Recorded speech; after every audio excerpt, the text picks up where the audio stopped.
आधी रात का सन्ना कह, शहर सो रहा गहरा, इंसाफ की कुर्सी पर है कानून का एक पहरा।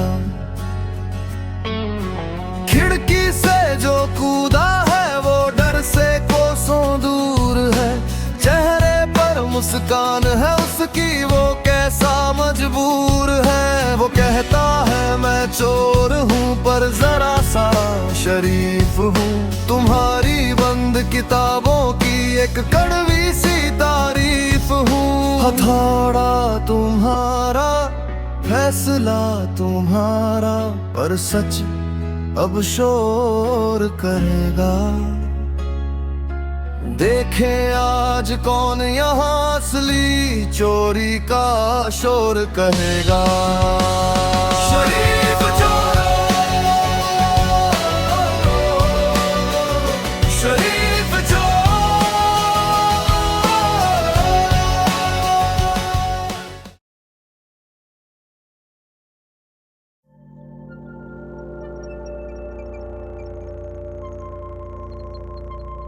तो फोन पर क्या कहो?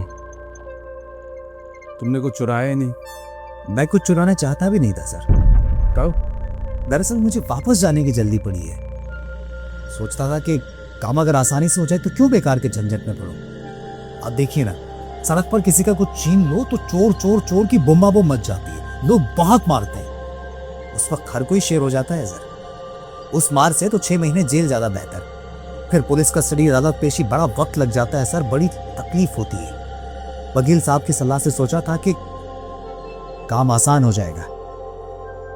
फोन कीजिए ना सर, फोन कीजिए ना। लेकिन तुमने जो किया उसे चोरी कैसे कहो? तुमने मेरे सामने एक घड़ी उठाई, वो वापस कर दी, मैंने लिया, वो भी लौटा दिया, और तुम्हारे पास छुरा उरा भी नहीं है। लेकिन मैं आपके घर में चोरी करने के इरादे से घुसा था। बताइए घुसा था या नहीं? नहीं, तुम जल्दी से जल्दी जेल जाने के इरादे से घुसे थे। वो तो सही है सर, लेकिन ये भी सही है कि मैं आपके घर में गैर कानूनी ढंग से घुसा था। कानून तो मैंने तोड़ा ही है। और ये भी सही है कि मैंने ये रैक जानबूझकर गिराई थी जिससे आपकी नींद टूट जाए और आप मुझे पकड़ लें। हाँ, तुम पर किसी के घर में गैर कानूनी ढंग से घुसने का इल्जाम लगेगा। तो फोन कीजिए ना सर, आप लोग रेगुलर लाइफ वाले हैं, मैं आपको तकलीफ नहीं देना चाहता। फोन कीजिए ना सर। फोन तो करूंगा ही, छोड़ तोड़े न दूंगा, लेकिन अदालत में गवाह के रूप में क्या बताऊंगा? वो तो बड़ा आसान है सर। इतना ही तो कहना है आपको कि फला फला तारीख को फला फला बजे मैं सो रहा था, इतने में धप से आवाज हुई जैसे कोई खिड़की से अंदर कूदा। मैं उठा, मैंने बत्ती जलाई और देखा, मगर वहां कोई नहीं था। अब बाय द वे, उस समय तुम कहाँ थे? आपके पलंग के नीचे। आगे आप कहेंगे कि फिर मैं आकर सो गया, लेकिन थोड़ी ही देर बाद बहुत सारा सामान गिरने की आवाज हुई। मैं उठा, मैंने बत्ती जलाई तो सामने ये आदमी खड़ा था। योर ऑनर, ये मुझे खूंखार नजरों से देख रहा था। इसने मुझे कहा कि खबरदार अगर हल्ला गुल्ला किया तो वरना एक पावरपुट तुम्हारे सर के टुकड़े टुकड़े कर देगा। मैं डर गया, चुप रहा। उसके बाद यह खतरनाक आदमी मेरे पूरे घर की तलाशी लेता रहा, मगर जब ये किचन की ओर गया तो मैंने इसी किचन में धक्का देकर दरवाजा बंद कर दिया और सीधे पुलिस को फोन किया। योर ऑनर, अगर उस वक्त मैं हिम्मत से काम नहीं लेता तो ये खतरनाक चोर जाने क्या कर बैठता। ऐसे खतरनाक लोगों को कड़ी से कड़ी सजा मिलनी ही चाहिए। लेकिन ये सब झूठ है। स्टोरी तो बनानी पड़ती है ना सर। अब देखिए, चोर है तो खूंखार नजर से जरूर देखेगा और मारने की धमकी भी देगा। और चोर जब पकड़ा जाता है तो पकड़ने वाले की हिम्मत और होशियारी का जिक्र जरूर आता है। और फिर वो आखिरी अपील, ऐसे खतरनाक लोगों को, समाज के दुश्मनों को कड़ी से कड़ी सजा मिलनी ही चाहिए, वगैरह वगैरह। मगर ऐसा कुछ हुआ ही नहीं। स्टोरी तो ऐसे ही बनती है सर। अब देखिए ना, आपको भी तो हर मुकदमे में 2 स्टोरी सुननी पड़ती है ना। एक कहता है किया, दूसरा कहता है नहीं किया। एक कहता है मारा, दूसरा कहता है नहीं मारा। और आपको पकड़नी पड़ती है असली स्टोरी। अब अपने मामले में कोई स्टोरी है ही नहीं, और जब स्टोरी नहीं होती तो बनानी पड़ती है ना सर। अब सरकारी वकील तो अपनी स्टोरी बनाएगा, आपको जो स्टोरी बनानी हो आप बना लीजिएगा, मैं अदालत में सर हिला दूंगा। उधर अपने दोस्त इंतजार कर रहे हैं सर, फोन कीजिए ना सर 100 या फिर 217435 असिस्टेंट कमिश्नर ऑफ पुलिस कीजिए ना। बैठ जाओ। नहीं नहीं, मैं ऐसे ही ठीक हूँ।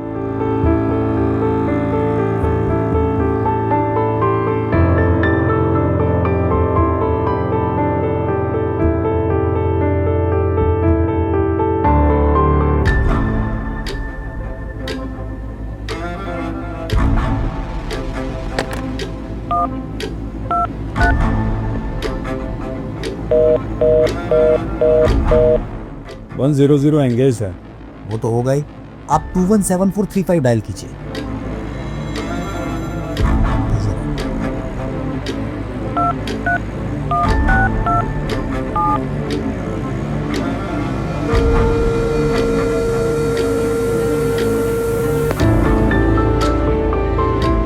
No response. ओफो, ये एक नई मुसीबत। लगता है सब सो गए हैं।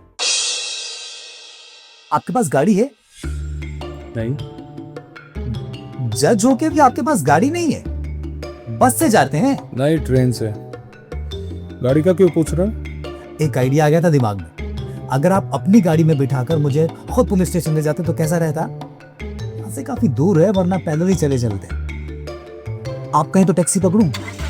मेरा आप मेरा विश्वास कीजिए सर, कहीं भागूंगा नहीं। नहीं, तुम बैठो। लेकिन कहा ना बैठो। आप फोन ट्राई कीजिए ना। बार बार कहने की जरूरत नहीं है, मैं कर लूंगा। लेकिन तब तक मैं क्या करूंगा? मैं जो पूछता जाऊं उसका जवाब दोगे? यानी अदालत की कार्रवाई? नहीं। तो फिर? अरे कहा ना, मैं जो पूछता जाऊं उसका जवाब देते जाओ। अब बुरा ना माने तो एक सवाल मैं पूछूं? पूछो। अब बुरा तो नहीं मानेंगे? नहीं नहीं, पूछो। आप घर में अकेले हैं? हाँ। चाची जी माफ कीजिए, आप जज हैं, समझ में नहीं आता क्या कहूं उनको।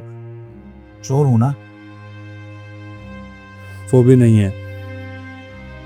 आज से 5 साल पहले। बीमार थी? नहीं, बेटे के जाने का गम नहीं सह सका। बहुत दिक्कत होती होगी ना सर? नहीं, कोई खास नहीं।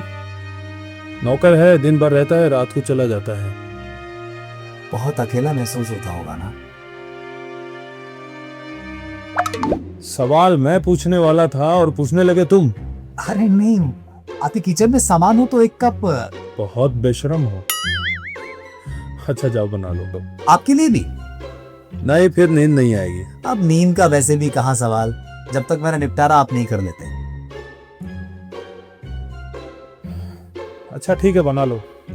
आप चाहे तो पीछे से आकर किचन का दरवाजा बंद कर सकते हैं। मतलब पुलिस के आने के बाद खोलेंगे तो बात जम जाएगी। पुलिस के आने तक तुम क्या करोगे किचन में? और क्या करूंगा सर, चाय बना के पीऊंगा और कुछ खाने का हो तो खाऊंगा, और उसके बाद भी पुलिस नहीं आई तो थोड़ा सो जाऊंगा। तुम चोरी जैसी बात को इतना नॉन सीरियस कैसे ले सकते हो?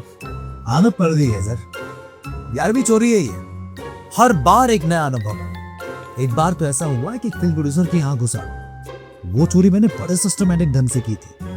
हर काम के लिए प्लानिंग की जरूरत पड़ती है सर। क्या? अब ये मत कहना कि जेल में तुम्हारे साथ कोई प्लानिंग एडवाइजर भी था। अब हर आदमी सही जगह थोड़े ना होता है सर, लेकिन उसके लिए मैंने बड़ी प्लानिंग की थी। फिल्म प्रोड्यूसर के नौकर को पटाया। आया था बेचारा हीरो बनने बम्बई, लेकिन बन गया घरेलू नौकर। उसे महंगे होटल में ले गया, खाना खिलाया, उससे दोस्ती बढ़ाई, और उसके बाद हम दोनों के बीच में एक कॉन्ट्रैक्ट हुआ, चोरी के माल में 50-50। तब नौकर खुला, उसने वो रहस्य खोला, बोला कि किचन में लॉफ्ट के नीचे। अब तो आप समझ ही गए होंगे सर।